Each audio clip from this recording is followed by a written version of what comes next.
Hello, I'm Jeff Siegel. Welcome to SantaAnita.com. Welcome to our Sunday video seminar for the program here at Santa Anita. Don't forget Monday racing tomorrow.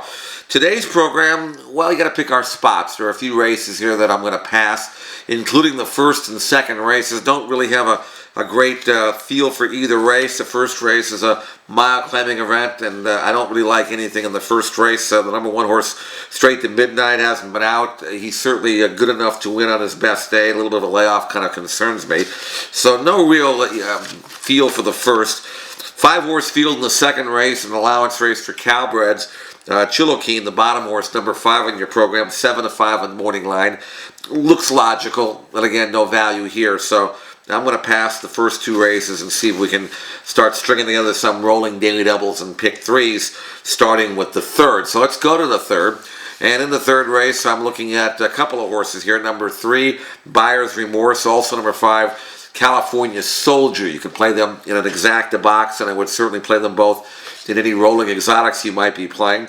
Mile turf event here, Claiming Affair, and Buyer's Remorse, freshened since early December. He's got good speed. He's stretching out. The question is, can he carry his speed 2 turns? Obviously he can. He actually won from far back over this turf course a while back, so I think he likes the course, and he's got enough tactical speed to lay fairly close, but he can come from way back if need be. He's pretty solid as far as I'm concerned for Marty Jones. 5-2 in the morning line. I like number 3, Buyer's Remorse. Also going to throw in number 5, California Soldier. Very consistent sort. Freshened since the Oak Tree at Hollywood meeting back in October. Returns for John Sadler and Rosario, and obviously that's a very high percentage team there. Joel and John Sadler getting together for a number of winners in recent months, and that's a great team. And California Soldier on his best day is certainly good enough to win a race like this. He's 3-1 in the morning line, so let's use them both, 3 and 5. Use them both in all of your rolling exotics. Fourth race is a maiden special weight for 3-year-olds. A number of first-time starters, but there are a couple here that really have trained like good colts. They are number 1, Da Ruler, and number 7, Albert Gotti. Now, both these colts come very well regarded by their connections, and both should come out flying. Now, Da Ruler draws the rail. He is 8-5 on the morning line. He has been burning up the track in the morning, and the reports are that he is a smoker. He's going to go 6.5. He leaves from the rail. He better not miss that first step. That's not an easy place to be for a first-time starter. Obviously, you have to use him. But number 7, Albert Gotti, has done everything right for Rasmussen. This is a colt that looks like a high-quality prospect by Unbridled Song. He's working well. You got to know the pattern of the trainer. Baffert usually does work his horses very fast, which is why Da Ruler's been burning up the track. Asmussen, not so much. And when you see a fast work like 58 flat from the gate from a Steve Asmussen trained maiden, you know that horse could be very, very special, and Albert Gotti could be just that. So of the two, I'd use them both if I'm playing rolling exotics, but of the two, I would prefer Albert Gotti. I like his draw better, and I just think that from what I understand, he really is a very high potential sort. Use them both. Preference to number 7, Albert Gotti. Moving to the 5th race, 6 furlong claiming event here. Filly's 3 years of age, and we're going to use 2 horses. This is not a race that I'm real keen on, and if you want to pass it, that's fine. I don't really have any desire to play this race straighter than the exactas. If you're playing a pick 6, though, and you have to play the race, look at numbers 3 and 6 on your program. Number 3 is Desperate Measures. 6 is No Affiliation. So I think the winner could easily come from one of those two. Desperate Measures is coming off a pretty solid effort at the level. That was back in October, a little bit of freshening here, and Bill Sparr trains him slow and easy. That's his normal pattern, and Joel Rosario takes him out. That's a very positive sign. So at 7-2, Desperate Measures looks pretty solid. No Affiliation, just broke her maiden in a straight maiden race, but rather than go back for non-winners of 2, suddenly she shows up for a $40,000 tag. That is a very suspicious pattern as far as I'm concerned. And usually when you break your maiden in a straight maiden race, you try them once in the first level. And Sadler's kind of throwing her away here. So I don't know about her, her soundness or her how she's doing, but she's certainly good enough to win.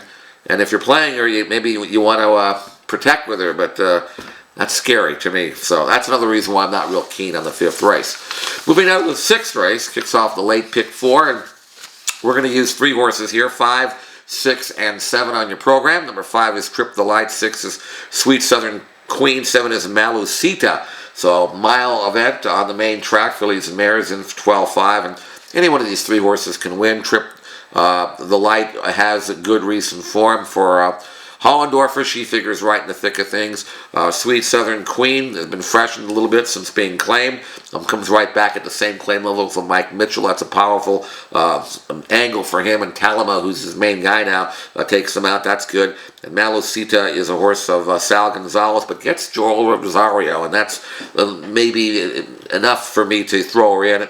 She's 4-1. I think she might go a little higher than that, but she's got at least a chance to hit the board, if not win it, so I'll throw her in as well. So 5, 6, and 7 of the 3. Slight preference to the Mitchell trainee. That's number 6, Sweet Southern Queen, but I would use all 3 in your rolling exotics. 7th race, so the inside horse here is Michael's Rose, and I kind of like her in this spot. 5-year-old mare.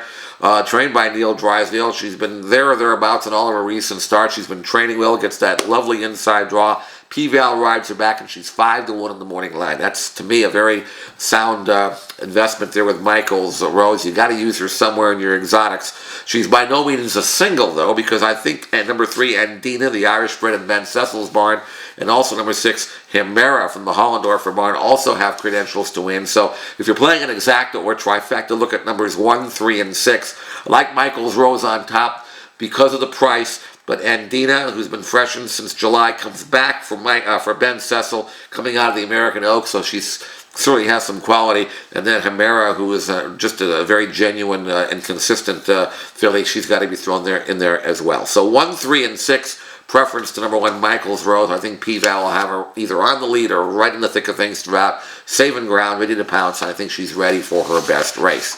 8th race is the El Massino. Everybody's going to assume that Blind Luck's going to win this race, and there's no way that I'm going to say that she wouldn't.